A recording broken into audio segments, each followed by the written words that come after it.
Cíntia Michels está na área. E na área comigo hoje, ela que veio do Líbano para o Brasil, fugindo da guerra, quando tinha apenas 12 anos de idade. E hoje preside a FAS, ONG que fundou após a morte precoce do seu filho, Alessandro, aos 19 anos. E que hoje atende 160 crianças com reforço acadêmico e suporte emocional, para que possam se desenvolver em seu pleno potencial. Seja muito bem-vinda, Hanan Zarzur. Obrigada, Cíntia. Obrigada pelo convite, né? Sempre um prazer estar com você. E vamos lá falar um pouco da minha trajetória, né? Isso. Trajetória fantástica, inspiradora. Vou só te corrigir, nós somos em 180, mas não 180. Foi sua culpa, não é sua culpa, porque foi um salto agora há pouco dado, no site está 160 ainda. É, então. Eu peguei, mas nossa, a gente melhor tá com ainda. 180 atendidos hoje, com muito orgulho, né? Começamos com 60 e hoje a gente está com 180. Nossa, é fantástico. Né? Em quantos anos isso? Em 6 anos, em né? 6 anos, 6 nossa, anos, triplicamos os atendidos, né? Nossa. Fantástico. Então... E a gente vai querer É um orgulho para mim, pelo menos, porque é um resultado bom. E fora os outros resultados que a gente vou falar também pouco a pouco disso, né? Então... E a gente quer ouvir mesmo até como um modelo, assim. Eu tive a oportunidade, a gente se conheceu alguns anos atrás, e eu tive a oportunidade de lá conhecer a FAS pessoalmente. E é realmente admirável o seu trabalho. Obrigada. E é um trabalho que, assim, é importante para inspirar outras pessoas e para multiplicar, porque você faz de um jeito diferente. E eu quero trazer isso aqui. Para a gente trazer isso, e eu acredito que você faz de um jeito diferente, porque tem uma conexão muito profunda com a sua trajetória. Então, sim, antes da gente contar que jeito diferente é esse, eu gostaria que a gente entrasse um pouquinho na tua história, para que as pessoas possam entender, assim, quanta luta, quantos momentos de reinvenção aconteceram, né? Quantas vezes você renasceu para você estar aqui hoje fazendo o que você faz. Exatamente. Então, conta pra gente um pouquinho desse início, né? Você nasceu no Líbano, você veio para cá muito jovem, fugindo de uma guerra, chega aqui, eu imagino, um choque cultural imenso. Como que foi essa experiência para você? Então, isso você tem razão. Toda a minha trajetória também existem as bases, né? Lá no início, o que aconteceu. Eu vim do Líbano com 12 anos de idade, com meus pais e meus irmãos. A gente fugiu da guerra. Na verdade, quando a gente veio, a gente não veio exatamente numa época de guerra, mas meu pai, que participava da política do Líbano, ele sabia que aquele país não ia reabilitar, que na verdade, quando eu vim, isso foi em 80, não tinha guerra. Tinha tido guerra em 76, 78 mais ou menos paralisou. Isso que eu lembro pequena, não me envolvo com as questões políticas exatamente, mas... E aí, depois, a gente veio numa época que estava tranquilo o Líbano, e todo mundo, os familiares, mas agora que está tudo bem, que não vai acontecer mais nada, e a gente sabe que até hoje a situação não está boa, né? Então, de fato, meu pai tinha uma visão grande, e essa visão aconteceu que não acabou a guerra. Mas eu presenciei realmente muitos fatos da guerra, muito nova, né? Então, eu digo que presenciar a morte, e isso para uma criança... Isso te torna forte, porque não tem não há outra opção. Então, quando você tem um caminho só para seguir, você vai seguir ele. Se ele é cheio de pedra ou se ele é de areia, bem macio, você vai ter que entrar nele. Então, e claro que na minha trajetória existem pedras, existe areia, existe grama, existe tudo. Então, é uma trajetória que altos e baixos, né? Realmente vim da guerra, presenciei vários fatos tristes, presenciei vários bombardeios, que nem você falou, ressuscitei várias vezes, muitas vezes eu tinha que ter morrido e não morri, e eu acredito que a morte seja um destino, e ao longo, vim aqui, estudei aqui, entrei na 7ª série, é um choque cultural grande, sim, porque... primeiro eu vim para o Brasil, eu não sabia falar português nada, só que eu falo francês, falo árabe, e eu tinha um conhecimento de inglês. Hoje o meu inglês é fluente, mas na época não era. Só que o francês ajudou muito, porque o francês é muito próximo do português, né, estruturalmente dele. Então não foi difícil aprender o português, nunca tive aula particular de português, mas consegui me sair bem.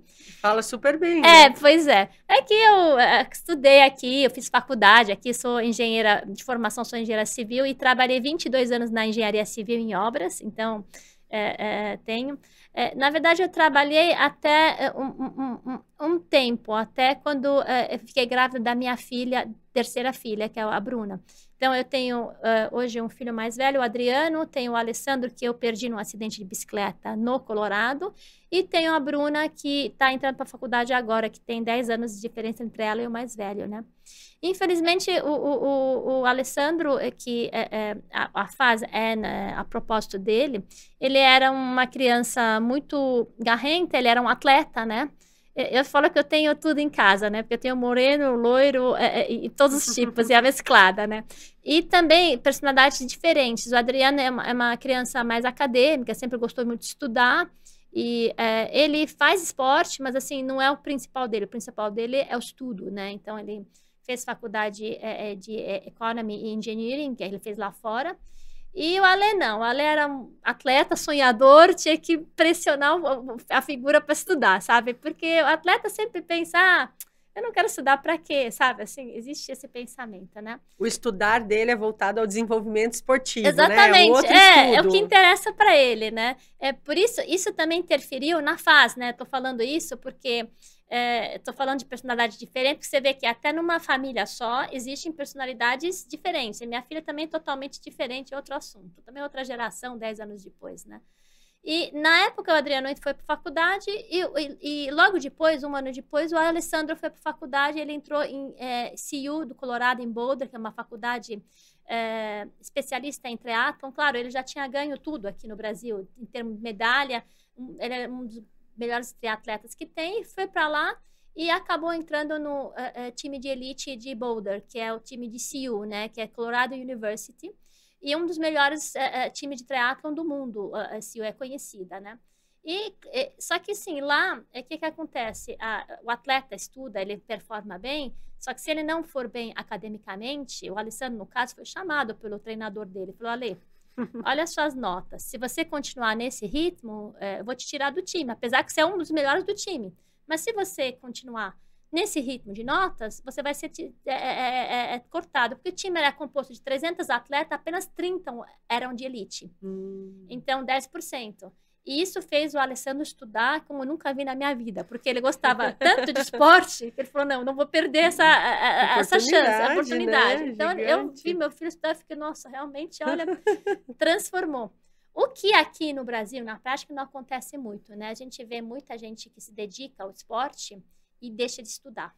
E tá tudo certo, porque normalmente o cara fala, mas eu não tenho tempo de estudar, eu preciso treinar. E lá fora não acontece isso, pelo menos na formação acadêmica, que eu falo de faculdades, que lá os times de faculdades são muito fortes. E depois, se você quer se dedicar à carreira esportiva, já é outro assunto, você já está formado, né? Então, isso é uma coisa que na época me chamou muito a atenção, né? Em 2017, o Alessandro sofreu um acidente de bicicleta treinando, como sempre, numa das montanhas lá, numa montanha rara, ter carro é raro. Mas por algum motivo, segundo as testemunhas que falaram lá, meu filho perdeu a direção e colidiu assim na lateral. A costela perfurou o coração e ele faleceu na hora.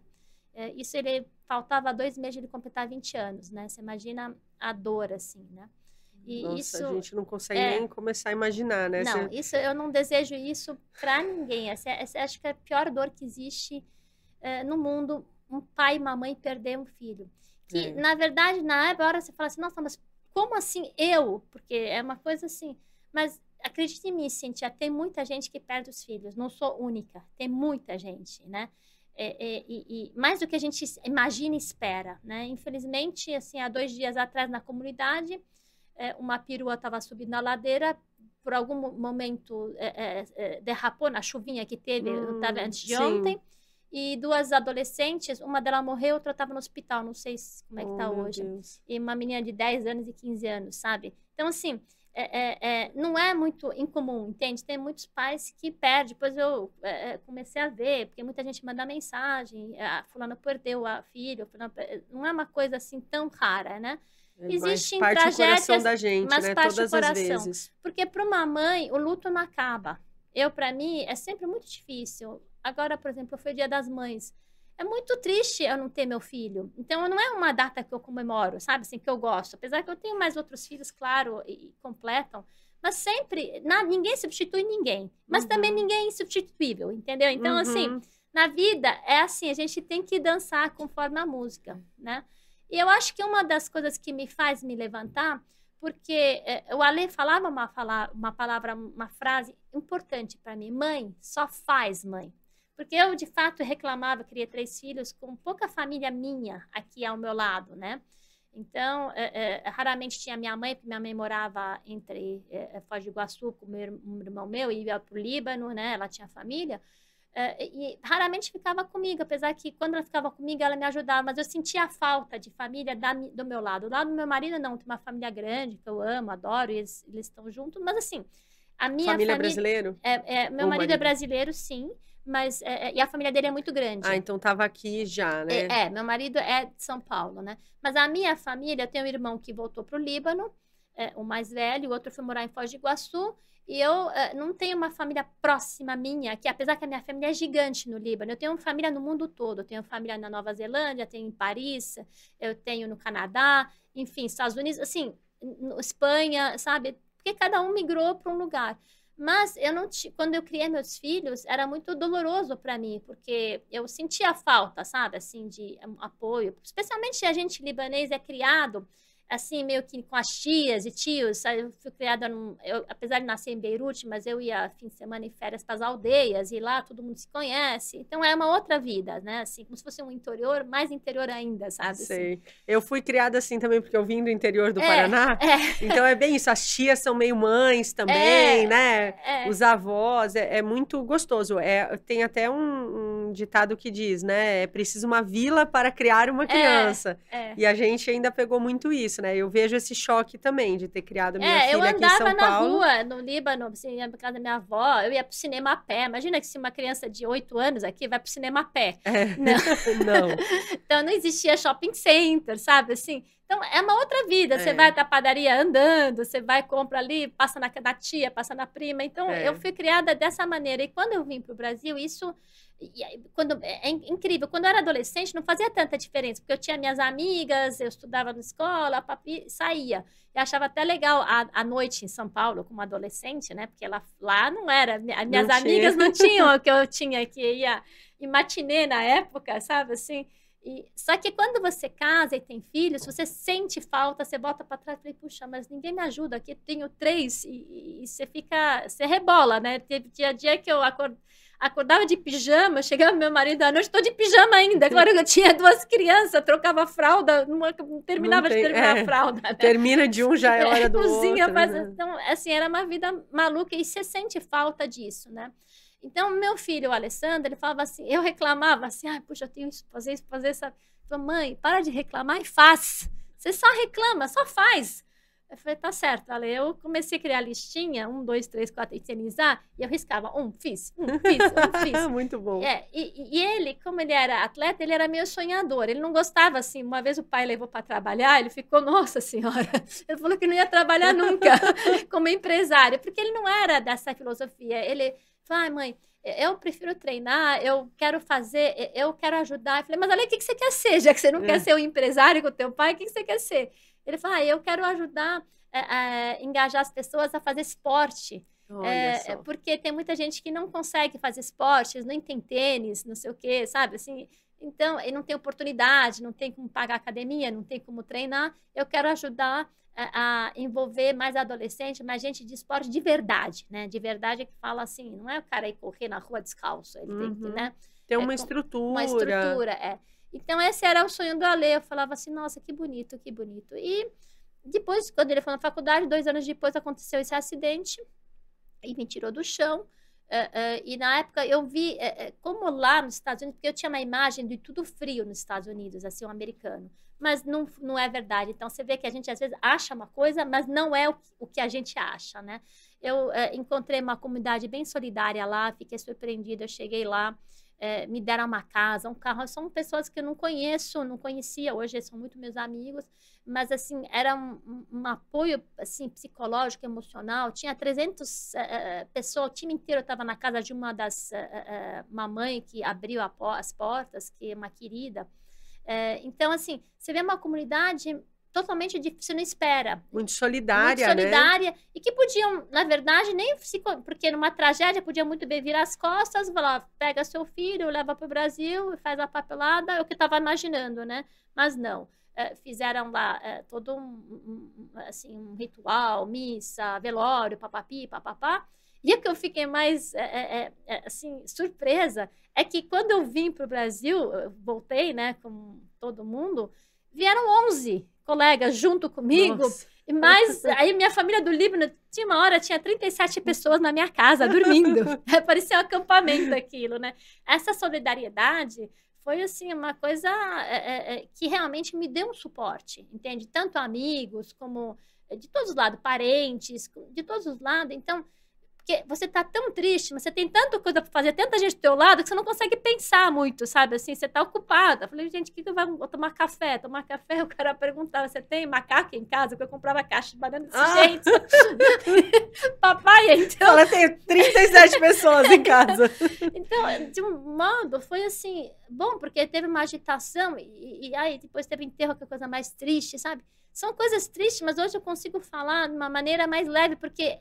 Existe, assim, que nem falei, existe a tristeza, mas existe a alegria, o apoio, né? Tem um aconchego, né? Você foi muito grande. Aconchegada ali. E quando tudo passou, porque tudo passa na vida, né? A tristeza bateu forte, né? Falei, gente, sabe que você sente em casa, calmo, tudo. Falei, e não tem uma lei, agora, sabe? E né? agora? Porque cai a ficha, né? Uhum. E aí, nisso, eu falei assim... quer saber como você sentei numa cadeira que o Alessandro adorava na minha sala de estar, e chuva, muita chuva, sabe aquele e meus janelões tudo de vidro, e eu olhei e falava assim, ai mãe, eu adoro sentar aqui e olhar a chuva cair, né? Eu olhei assim, eu falei, eu vou ajudar as pessoas a se engajar, no lugar de eu ficar aqui chorando, e vou lembrar as coisas boas do Alê, no lugar de eu lembrar que a falta dele, eu vou realizar o que ele queria realizar. Então, vou partir para a filantropia. Só que nisso, eu sempre via a palavra faz. E a palavra faz me lembra, mãe, só faz. Mãe, só faz. E um dia, o meu filho mais velho, o Adriano, falou, mãe, por que você não pensou em fazer Fundação Alessandro Zarzur? Que essa é a palavra faz. Faz. Nossa, eu fico arrepiada toda vez que eu ouço você contando. E aí, eu realmente falei assim, faz sentido, né? E comecei a estudar o que é o terceiro setor, porque como eu falei, eu sou engenheira de formação, eu não entendia nada dessa parte de filantropia, eu só participava, realmente para as doações, minhas amigas, as ONGs que elas apoiavam, tudo, eu sempre participei, né? Porque também a gente tem essa cultura como estrangeiro de participar. O brasileiro também tem. É que o brasileiro, às vezes, ele pensa que existem ONGs que não são sérias, e isso é verdade também, entende? Então, a gente, não estou aqui para julgar nada, mas... existe, essa é uma outra parte que depois eu vou falar disso, né? Então, de fato, eu sou uma pessoa filantrópica, eu sempre ajudei, e de fato comecei a estudar o que é o terceiro setor e resolvi ser voluntária num primeiro momento para me entender como funcionam as coisas, o que tem, como é que, né, o que é na época eu vi que é um CCA, Centro da Criança e do Adolescente, então eu falei, eu fui lá, voluntariei, comecei a entender um pouco do funcionamento, como é que funciona. Nessa minha trajetória, que eu entendi? Eu entendi que o CCA, ele trabalha, assim, existem as creches, realmente da prefeitura, as creches, as crianças, mães colocam os filhos menores lá, tem de 1 a 4, a partir dos 4 anos vão para um CCA, que é Centro da Criança e do Adolescente, e o CCA depende, alguns até 12 anos, outros até 14. E depois disso, qual que é o encaminhamento de um adolescente? Ele tem, assim, o menor aprendiz e tem alguma outra ONG que trabalha algumas em formato de oficina, outras em formato esportivo. É variado o assunto. Mais avulso, né? Existe e não existe. Por exemplo, a Unibis é uma organização muito organizada e que a comunidade judaica apoia e que está muito bem e que é mais completa, né? Existe de tudo, sabe? Assim, não necessariamente umas melhores que a outra, mas umas mais completas que as outras, né? Propostas diferentes, né? O que cada um consegue fazer. E aí eu entendi que... só que eu achei ali, eu falei assim, realmente existe um buraco, um gap, assim, para os adolescentes, porque os adolescentes, eles estão numa idade difícil, os pais e as mães não conseguem controlar, a gente sabe do nosso, mesmo que a gente, com todo o conforto que a gente oferece para os nossos filhos, o adolescente, ele se rebela mais, ele é mais difícil. Então, numa situação mais vulnerável, é mais difícil ainda. E depende também. Às vezes, não. Às vezes, aquela criança se torna mais responsável por querer dar a volta. Mas é raro isso. Mas existe também. Então, não estou generalizando. Mas, assim, existe... Da própria condição fisiológica, né? Você tá aquela explosão de hormônios, tá crescendo, tá... É natural do processo evolutivo humano. Todos nós já fomos adolescentes. Exatamente. Todos nós fomos adolescentes e sabe o que a gente pensava e o que a gente imaginava. E ali eu falei assim, não, eu preciso atender os mais velhos. Porque eu vi, quando eu fui voluntariar, as crianças, os menores, sempre tinha voluntário. Porque é mais fácil, você conta uma história, você toca uma música, você faz um trabalho manual e eles estão lá. O adolescente, ele estava lá rebelde. Ele não queria nem ver. Porque ele sabe que o voluntário, às vezes, o voluntário está precisando mais de ajuda do que ele. Isso é verdade também, né? Porque, às vezes, muita gente, por exemplo, que está com depressão, resolve voluntariar. Que não era meu caso, mas eu também estava numa tristeza, fui resolver voluntariar. Mas, no meu caso, eu falei, olha, eu quero entender como funciona para um dia fazer algo em nome do além. E eu comecei a entender que os adolescentes, eles não... O que atrai mais adolescente? É muito simples, esporte e cultura. Esporte e cultura que eu falo, assim, só que um esporte de ponta, né? E uma cultura também de ponta. Então, o que é o cultural? É aula de circo, aula de teatro, você tá entendendo assim? Yoga. Agora, o esporte de ponta é jiu-jitsu, luta, ginástica, você tá entendendo? Então, são esportes que há uma inclusão e uma participação. E isso atrai o adolescente. Só que se for mais ou menos, se você pega um voluntário, só bate uma bola, ele não quer saber. Só que você pega um professor profissional, tudo, eles têm interesse pela aula e eles querem melhorar, porque todos nós, eu sonhava ser bailarina, por exemplo, quando eu era adolescente, não sei o que você sonhava, Cíntia. Eu cheguei a sonhar em ser arqueóloga. Meu sonho não passava muito pelo esporte não, apesar de eu ter jogado basquete, eu gostava muito, então. Mas eu pensava assim, eu quero ser arqueóloga porque eu quero descobrir a Atlântida, então. Eu quero dar aula, eu quero escrever livro, eu quero conversar com as pessoas, mas no fim a gente vai chegando todo lá, jovem, né? tem um sonho, né? E a gente... eu via nos olhos dos jovens que eu voluntariava, até que uma hora eu falei assim, olha, eu combinei com eles. Falei, olha, eu vou começar a contratar professor. Eu era voluntária, mas falei, vou contratar professor, porque tá fora do meu alcance. Até onde sabia de ginástica, comecei a ensinar, sabe? Mas, a partir dali, precisava de uma coisa mais profissional e comecei naquele onde eu voluntariava mesmo. Até que uma hora... Os de 12 anos são os mais velhos, chegaram chorando, falaram assim, a gente vai ter que ir embora o ano que vem. Como assim? Agora que a gente está adorando, né? E aí eu resolvi registrar a FAS naquela época. Falei, não, eu vou abrir e eu quero um espaço só meu para atender adolescente de 8 até... Eu falei de 8 a 18, é meio que para rimar. Mas, na verdade, hoje eu tenho no meu espaço, eu atendo até as mães, pais, e quem quiser ser atendido, tendo vaga, porque hoje o mais difícil é ter vaga, né? Então, eu já estou no meu limite, porque não é fácil angariar dinheiro, né? É uma coisa difícil. A gente, claro, tem vários apoiadores, familiares e amigos apoiam, mas os eventos a gente sofre para vender, sofre para manter a ONG. Não é muito fácil manter uma ONG à frente. Eu digo para você que eu rebolo bastante para me achar dinheiro, para poder angariar dinheiro, né? Então, estou no meu limite hoje. E a partir daí, eu abri a FAS. O que seria a FAS? A FAS é um espaço no contraturno escolar que eu atendo crianças e adolescentes, né? Que nem falei. Só que hoje eu trabalho em 3 turnos. Por que 3 turnos? Porque existem as crianças que estudam de manhã, elas vão lá à tarde. Então, elas chegam na FAS, almoçam e ficam à tarde, fazem uma grade horária obrigatória. As crianças que estudam à tarde vão de manhã, tomam um café, fazem a grade obrigatória e almoçam e vão para a escola. E existe o turno da noite que eu hoje abri, que eu estou funcionando, é uma coisa não muito nova, tá desde o ano passado, mas hoje eu abro das 5 às 8 da noite. Então, hoje a FAS abre das 8 da manhã até as 8 da noite para atender tanto pais, mães e como aquelas crianças que foram para a escola, voltaram e querem fazer algo mais, assim, sei lá, um vôlei melhor, futebol melhor, uma yoga, as mães adoram yoga. Então, eu abri meu espaço para todas as atividades, é onde eu tenho turma melhor, só que a grade da noite não é obrigatória. Agora, você vai me perguntar, por que a grade é obrigatória, certo? Eu ia puxar exatamente isso, porque eu lembro que você me explicou, e que ali que foi para mim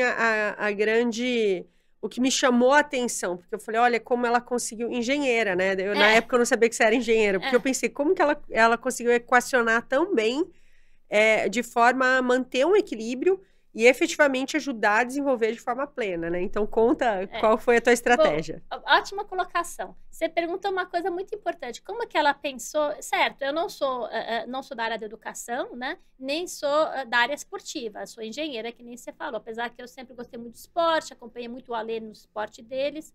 E os outros filhos também fazem esporte, não posso desmerecer. Mas o Alê era especial na parte de esportes, né? Como eu equacionei? É simples. Eu fingi que aquelas crianças minhas todas são meus filhos. Então, como você gerencia a sua casa, comecei a gerenciar ali. E o que você quer para o seu filho? Você quer melhor top de educação, top de esporte e top de emocional também. Você não quer que teu filho seja uma criança introvertida, você não quer ele que seja tenha depressão, você quer ele feliz. Então, são 3 eixos que eu falo que são necessários, que é o eixo acadêmico, que é o eixo que você tem que estudar, o eixo esportivo e o eixo socioemocional. Então, a partir dessa fórmula, que qualquer mãe faz isso, a fórmula do bolo é uma receita de bolo que é sucesso, que todo mundo gosta, porque alinha, porque é que nem falei, você pega uma criança que gosta do acadêmico, mas não gosta do esporte, ela é uma criança introvertida, ela é uma criança fechada, então que na prática, quando ela se formar, mesmo com ótimas notas, hoje, por exemplo, a maioria da seleção das universidades sabe que aquele CDF que tem nota máxima em tudo, às vezes nem pegam, porque só que ele não tem nenhum currículo de esporte, eles não pegam, porque é sabido que ele vai bem nas notas, mas ele não vai socialmente, não vai se estabilizar, não vai vencer, não vai ser o profissional o que eles estão querendo almejar em educação. E mesma coisa, outra coisa, não adianta ser só esportivo e não saber fazer conta, né? E não saber escrever direito, porque hoje em dia, se você não sabe ler um contrato, se você não sabe... Uma vez uma criança falou, meu sonho, dona Hanan, é ser jogador de futebol. Claro que é o sonho de maioria das criancinhas, pega 10 anos, a primeira coisa que te perguntam, falam, eu quero ser jogador de futebol. Mas assim, eu falei, mas você sabia que um fulano tal foi enganado pelo empresário porque ele não soube ler o contrato? Isso acontece. Acontece demais, não soube fazer a conta, não soube administrar o dinheiro. Então não basta só não jogar. Não tinha o socioemocional estruturado para lidar, né? Porque esses meninos são catapultados à fama, né? Exatamente. É uma transição importante. Então, disso veio meus 3 eixos que eu falo, repito, e por isso que a minha grade horária é obrigatória.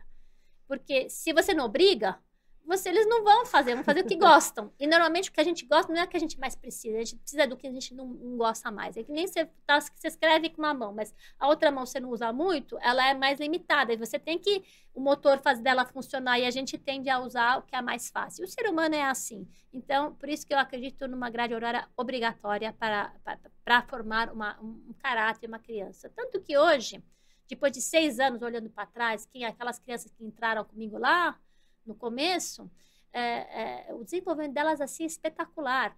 Elas tem criança que estão batendo numa entrevista, assim, tipo, sei lá, tem 380, uma delas, não lembro exatamente o número, mas era 300 algumas coisas candidatos, ela entrou em primeiro lugar. Olha que bacana. Por quê? Porque você ali, você tem coordenação, você tem, sabe fazer um speech, sabe conversar, você tem postura. Então, assim, realmente emprego é difícil hoje?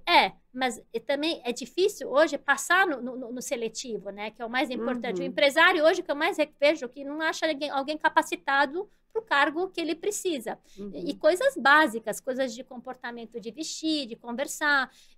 Não estou falando assim, ter um PhD em alguma coisa, que também logo vai precisar. Estou falando de coisas de comportamentais, e isso deixa a desejar para você mais que eu sabe disso, né? Então, porque tudo o empresário treina. Eu dou um curso para fulano, ele vai sair especialista, mas ele precisa ter um básico de educacional ali para poder pelo menos para entrar, né? A gente vê muito isso, eu converso com muitos empresários, e exatamente isso, de coisas básicas, da forma como você fala, de você falar um por favor, um muito obrigado, de você de você se comunicar olhando nos olhos e não, né, aquele de agradecer, que é uma coisa simples, né? Porque quem não agradece, afinal, a coisa mais importante, não ter o rei na barriga, né? Tipo, você tem uma humildade, né? Isso você vê aqui, se a gente trabalha no yoga, porque eu sempre falo, olha, vai ter sempre alguém melhor que nós. Ninguém é melhor que ninguém. Isso é a primeira coisa. Sempre uma pessoa, ela performa melhor num departamento e a outra no outro departamento. Então, não existe,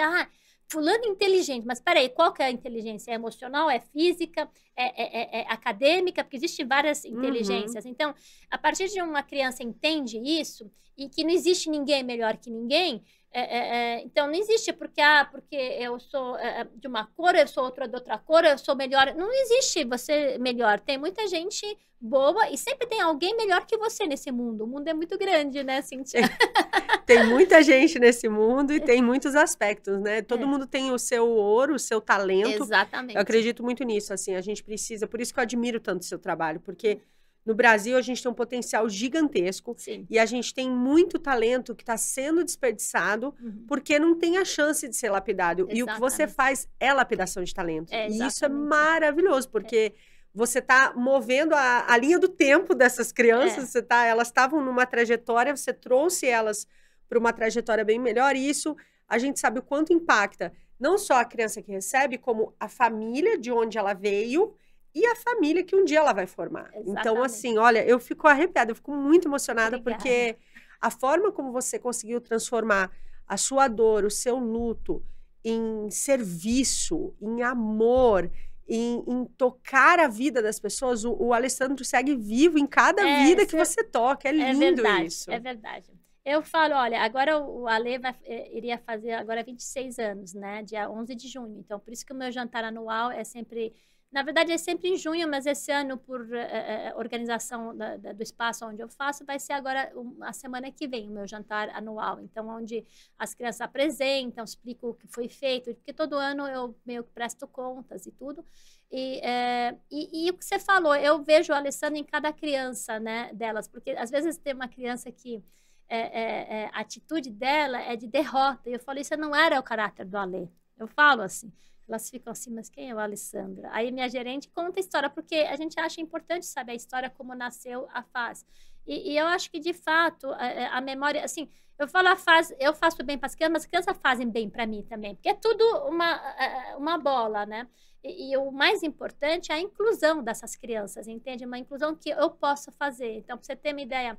O socioemocional tão importante, vou te contar a história de uma atleta que eu tinha, eu não quero citar nomes, né? Mas essa atleta, ela era muito boa de jiu-jitsu. E ela não ganhava o primeiro lugar, ela não ganhava. Ela chegava na última luta, ela não jogava o que ela é, sabe? E uma hora eu chamei um amigo meu, que ele é psicólogo, né? E atendeu ela. E era assim, qual era o problema dessa menina? Ela não estava acostumada a vencer. Ela sentia a derrota, ela foi criada com derrota e sentia muita fala da comunidade, da família. Olha, você não ganhou, porque quando ela tirava do segundo lugar, eles não enalteceu o que ela ganhava, eles não davam, eles xingavam ela, você não sabe, ela estava acostumada, né, a ser derrotada sempre, apesar da força que ela tinha. Até que eu coloquei um psicólogo e tudo e ensinou para ela. Ele ensinou passos simples. Eu fiquei chocada quando vi as sessões, que são passos de tigre, de leão, de não sei o quê.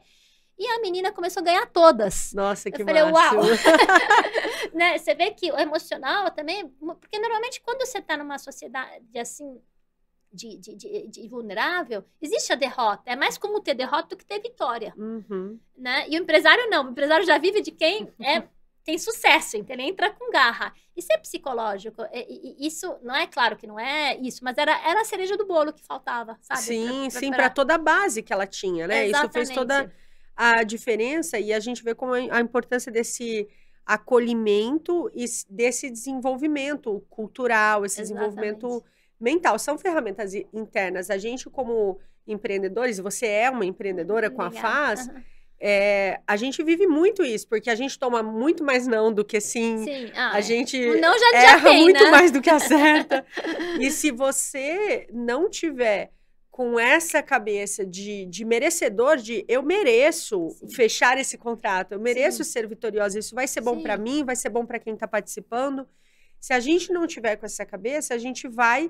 Quando você percebe, você mesmo está puxando o seu tapete. E essa construção, ela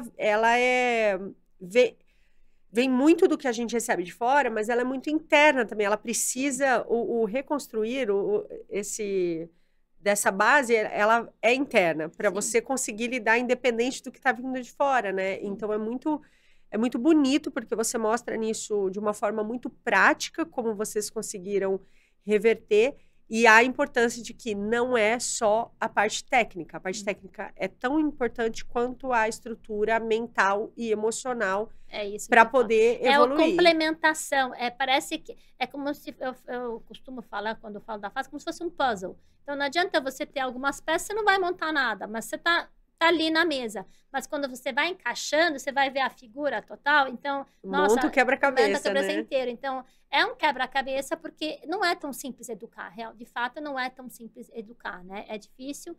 E uma coisa que eu vou complementar, que você já tinha falado, quando abri para os pais e mães, você não sabe, mudou totalmente. As crianças mais difíceis que eu tinha, quando aquela pai e mãe vieram para a fase e começaram a fazer a aula, a criança mudou, assim, da água para o vinho. Nossa. Sabe, assim, mudou totalmente. Porque, assim, era isso que faltava. A proximidade dos pais ali no espaço deles, os pais felizes, podendo fazer uma atividade esportiva, podendo fazer um lanche da tarde, da noite lá na fase. Então, eles, assim, isso transformou muito e eu fiquei chocada. De fato, é uma coisa simples, mas a falta de contato, porque, assim, você só consegue reerguer uma criança cuidando da família dela. Demonstrar. E muitas vezes aquela criança que está com muitos problemas, começa os problemas nos pais. E isso é para qualquer... a gente sabe, né? Para qualquer família, qualquer cidadão. Ser vulnerável. Isso... Tá com um problema, vai dar uma olhada nos pais, como é que tá a situação. A madrinha da minha filha é psicóloga, né? E ela sempre fala isso. Ela fala, problema com os filhos é problema com os pais. Eu vou fazer terapia para a mãe primeiro, porque não adianta fazer para a filha se a mãe não sendo tratada. É bem isso. Mas isso é fato. Então, essa inclusão dos pais foi um passo importante que a gente deu, entende? Assim, que começou com uma tarefa simples. Eu queria tanto fazer yoga, as mães. Hoje eu tenho um projeto chamado Caminhos, que é um projeto, assim, maravilhoso, porque elas não têm espaço delas, entende? Elas não têm... Por exemplo, a gente pode ir frequentar uma academia, frequentar uma pista de patinação, frequentar algum lugar e conversar. Elas não têm, então, e fazer um esporte para elas. Então, esse projeto de Caminhos, onde tem dança, yoga, até conversas de bate-papo mulher para mulher, está fazendo muito sucesso. Que especial. E eu tenho bastante demanda para isso. O problema hoje meu é espaço, entende? Assim, espaço. Apesar do meu espaço ser bem grande, né? Não é se você já visitou lá. Sim, muito bem estruturado. Tem mais de 1000 metros de área grande. Mas hoje eu não tenho mais lugar para colocar as turmas, entende? Tipo, se eu for criar mais uma turma, em qual espaço? Porque todos os espaços estão ocupados, né? E assim, olhando para isso, porque você faz um trabalho que dá muito resultado, você tem como comprovar, você está comprovando aqui com as histórias, você presta conta, você é muito correta no que você faz e isso é muito... muito importante de destacar, porque tem ONGs muito sérias, muito corretas, que dão resultado, e são essas ONGs que a gente precisa apoiar. E dentro disso, eu te pergunto, o que você vê, assim, que o poder público poderia fazer para apoiar mais iniciativas como essa? Porque, claro, o Estado não vai resolver todos os problemas da sociedade. O Estado, ele tem as suas limitações e ele tem o seu papel. Então, dentro do papel, então uma parte somos nós, como sociedade civil, é o setor privado, é o terceiro setor, é o Estado, é todo mundo junto que vai resolver. Então, do ponto de vista que você está fazendo o seu papel como cidadã e você está fazendo bem o seu papel dentro do terceiro setor. O que o poder público poderia fazer para ajudar, assim, ONGs como a sua? Essa é uma questão muito importante e polêmica, né? Porque gostei da sua pergunta, porque eu acho que as perguntas polêmicas que mais querem ser discutidas para a gente ver as opiniões de todo mundo que está assistindo, né? E é nosso objetivo, né? Eu vou falar a minha opinião pessoal, né? Posso não ser a pessoa mais certa do mundo, mas eu vou... É uma perspectiva. É uma perspectiva. O que eu penso? Eu penso que o poder público hoje, ele deve repensar as políticas públicas. Por quê? Porque é uma maneira de ele transformar e ele angariar, assim, uma renovação para uma inclusão completa. O que eu quero dizer com isso? O que é essa inclusão completa? Que nem falei, existem muitas ONGs para uma coisa específica. E não tem problema, entende? Eu não quero criticar ninguém, mas essa é a minha opinião pessoal. Mas eu acho que falta do governo criar um órgão de fiscalização que seja competente, transparente e sério, forte. Por quê? Porque, assim, que o governo... Por exemplo, eu sou o quê? Um palito no meio do oceano, entende? Assim, mas o governo, ele não me fiscaliza. E que eu me incomodo. Eu, Hanan, me incomodo com isso. Tanto que hoje eu tenho todas as minhas contas no site, então tenho a transparência, faço relatórios, auditoria, contrato. Porque é da sua ética. É da minha ética. Mas me incomoda o governo não saber o que eu estou fazendo também. Porque, claro que existem certificados, você pode tirar, não estou falando isso. Mas hoje, de fato, não existe uma fiscalização transparente, competente para as ONGs. Eu acho isso muito importante, por quê? Porque assim, quando o governo tem esse comitê de fiscalização para as ONGs, ele consegue apoiar as ONGs sérias e competentes com um apoio financeiro melhor, porque hoje o maior problema de uma ONG é o financeiro. Por exemplo, assim, se eu falei, eu preciso de espaço e o governo está vendo, talvez ele me ajude com uma emenda, com qualquer coisa que seja, que me apoie. Para mim, sei lá, eu tenho 3 terrenos do meu lado. Então, se eu conseguir, vamos lá, se eu conseguir comprar por exemplo, a Faz banca, porque o doador dela fez um caixa. Mas quem que vai fazer a construção? Existem emendas para isso. Então, posso conseguir uma emenda, mas ele precisa me enxergar, ele precisa identificar. E essa maneira também, quando ele faz esse órgão de fiscalização forte, ele consegue também descredenciar as ONGs duvidosas. Uhum. Então, isso faz um peito fino. Você tira, você deixa a grama boa, tirando o que é ruim Você tira as ervas daninhas, Exatamente. Então, esse é o meu ponto de vista. Você fala assim, se eu tivesse poder, tivesse lá no governo, o que eu podia fazer? Eu organizava um comitê forte pode ser estadual, municipal, o que for, que fiscalize as ONGs, que saiba os trabalhos das ONGs, porque as ONGs sérias e que estão dando resultado, elas vão adorar, vão receber eles de mão dada, entendeu? Não é mais um fiscal chato que queira alguma coisa errada, é um cara que conhece, que olha o teu trabalho, entende?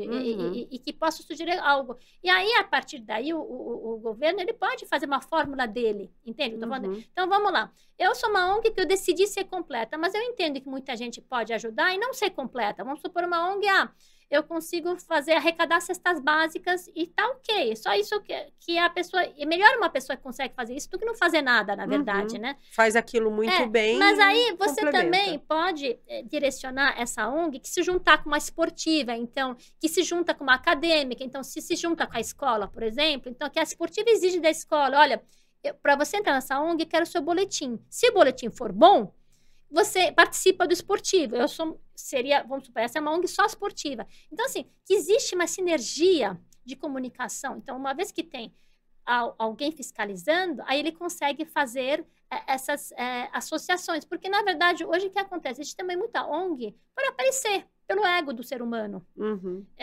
Entende? Assim, então, é claro, veio agora o Sul.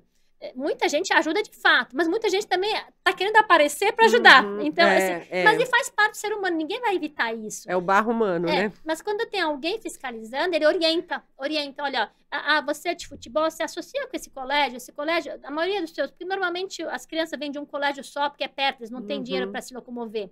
Ele pega de uma fonte só. Então, se associa com o colégio, pede o boletim para o colégio. Mas isso é confidencial, não posso pedir? Então você não aceita a pessoa, porque ela tem que, de livre e espontânea vontade, mostrar o boletim. Você entende? Assim? Então, existem essas sinergias que podem ser corrigidas e funcionar. E que nem falei, começa a eliminar as ONGs duvidosas, porque também muita gente ajuda a ONG, às vezes, duvidosa, porque, meu primo está pedindo, sei lá, estou dando um exemplo. Sim. E acaba ajudando, mas às vezes nem o primo sabe que aquela não é tão boa, entendeu? Porque é um conhecido que normalmente é seu amigo. Então, eu falo que às vezes seu inimigo se transforma em seu amigo, né? Mas você nem sabe que ele é seu inimigo, né? Então, essas coisas a gente pode evitar com... Trazendo essa conexão, essa transparência, né? Isso eu acho muito bacana, porque você traz uma perspectiva que não o poder público não precisa ele ir lá fazer. Tem muita gente fazendo um trabalho bom.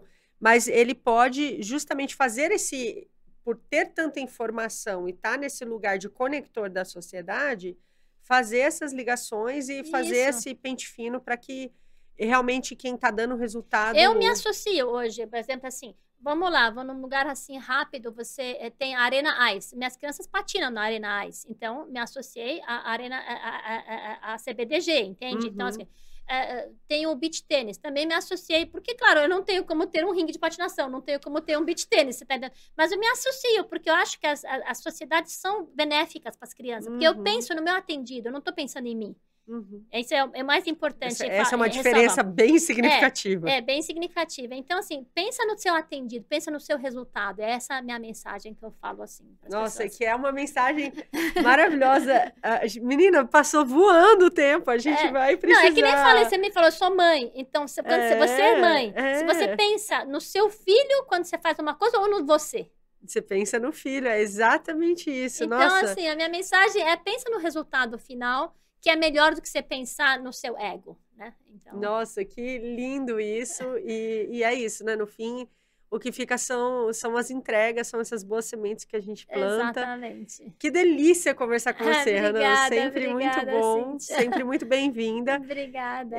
Eu vou, assim...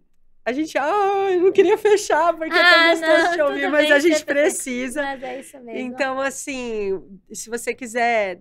falar mais alguma coisa para a gente fechar. Tem uma coisa muito bonita que da tua história, que é até quase mágica, mas a gente vê a força do mundo espiritual, que em vários momentos você recebeu mensagens, né? Por exemplo, quando você fala da história das placas. Então, se você puder brevemente contar um pouquinho, para deixar um gostinho de quero mais, aí na próxima vez você aprofunda. Claro. Não, porque isso é muito bacana. Eu dou um recado que eu acho que nada na nossa vida é por acaso, né? Tanto eu venho de sou libanesa, né, de nascimento, tudo, e acho que todos os brasileiros sabem uma palavra que chama maktub. Maktub. Maktub, quer dizer, qual a tradução do maktub? Está escrito, né? Então, eu acredito no maktub e eu tento captar sinais. Então, por exemplo, assim, no meu caso, eu via muita coisa relacionada ao Alessandro. Se eu acredito em outras coisas, eu não sei te falar, nem eu sei, sabe, assim, porque acho que a crença é nossa, sabe, não é do outro, às vezes é bizarro. Mas cada um vai chamar de uma coisa, né? Presta atenção em sinais, são importantes, até numa coisa assim, às vezes você entra num lugar, e se o lugar te incomoda, não fica nesse lugar, vai embora, procura outro lugar.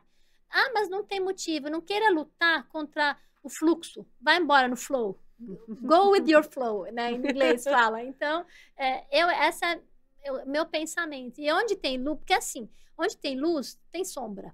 Só que assim, tanto a sombra como a luz, elas podem ser benéfica e maléfica.